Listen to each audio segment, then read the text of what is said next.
पहले तो अपनी आत्मा क्या है, हम कौन है। तो एक श्लोक है, कह कालः कानि मित्राणि को देशो कौ व्ययागमो कष्टाहम काच में शक्ति इति चिंतन मुहुर्मुहुः।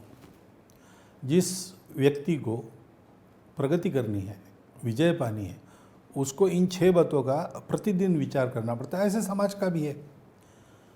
तो काल कैसा, समय कैसा चल रहा है, मेरे मित्र कौन है, मेरे आय और व्यय की व्यवस्था क्या है, यानी आर्थिक परिस्थिति कैसी है और देशों की स्थिति कैसी है।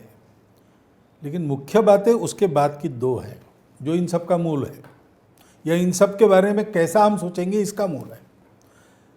मैं कौन हूँ, मैं क्या हूँ, कष्टाहम, और मेरी शक्ति किन बातों में है, इसको पहचानना चाहिए। इसको पहचानने के लिए अपना वर्तमान भी मालूम चाहिए, अपना भूतकाल भी मालूम चाहिए। हम क्या है, हमारी शक्ति किन बातों में है, हम जो है वो अभी है कि नहीं, कि हम कोई स्वांग ओढ़े बैठे हैं, और जिन बातों में हमारी शक्ति वो हम जतन कर रहे हैं कि नहीं, ये देखना पड़ता है। तो उसके लिए ज्ञान होना पड़ता है कि हम कौन है, क्या है। अब आजकल तो सिखाते ही नहीं। इतिहास में परसों एक घर में था, 12वीं में पढ़ने वाली उस घर की लड़की थी, अंग्रेजी मीडियम में, अच्छा संपन्न घर है, तो क्या उच्च भ्रू जिसको कहते हैं ऐसे। तो वो होके कह रही थी कि हमको हमारे भारत के हिस्ट्री के बारे में कुछ पता ही नहीं, हमारे पुस्तकों में कुछ नहीं है।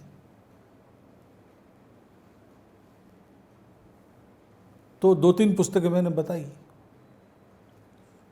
1857 पर उसको एक ऐसे देना था, तो उसको 1857 का कुछ पता ही नहीं, पुस्तकों में भी मिला नहीं उसको जितना चाहिए उतना।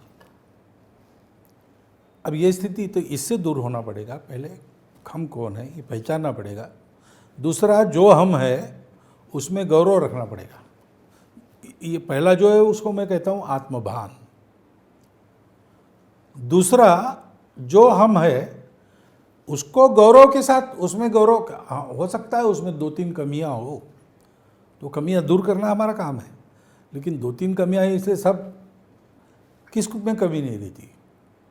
तो हमारे प्लस पॉइंट्स क्या है आज की भाषा में, उसका एक गौरव होना चाहिए। जिसको गौरव नहीं, आत्मगौरव जिसमें नहीं है, जिसमें स्वाभिमान नहीं है, वो तरक्की कर ही नहीं सकता। वो सोचेगा तो भी छोटा सोचेगा। वो ज़्यादा से ज़्यादा कहेगा कि मैं राजा के नौकरी में रहता हूँ, मैंने बड़ी नौकरी, सरकारी नौकरी में जाऊँगा, नौकरी में ही जाऊँगा, मैं राजा बनूंगा, ऐसा क्यों नहीं सोचता है। क्योंकि आत्मगौरव, तो वो गौरव अपनी इसमें चाहिए। और फिर मैं कर सकता हूँ, ये आत्मविश्वास चाहिए। ये तीनों बातों को देने वाला संस्कार, ये तीनों बातों को देने वाली शिक्षा पद्धति, ये तीनों बातों को देने वाला सामाजिक और पारिवारिक प्रबोधन, ये नित्य चलते रहने की बात है। उसमें कुछ बातें व्यवस्थागत है, कुछ बातें हमको समझकर करनी पड़ती है अनौपचारिक रूप से।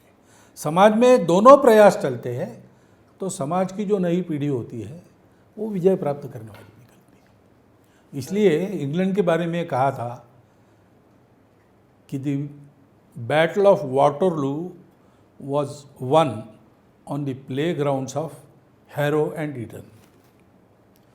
क्योंकि इंग्लैंड में घरों में, सामाजिक वातावरण में, शिक्षा में ये सारे संस्कार व्यवस्थागत जो होने व्यवस्था से, अनौपचारिक जो होने वो स्वभाव बन गया। और इसलिए नेपोलियन को इंग्लैंड ने रोका, हिटलर को इंग्लैंड ने रोका। ये जो इतिहास हुआ उसका ये कारण है। तो वो हमारे यहाँ भी हमको करना पड़ेगा।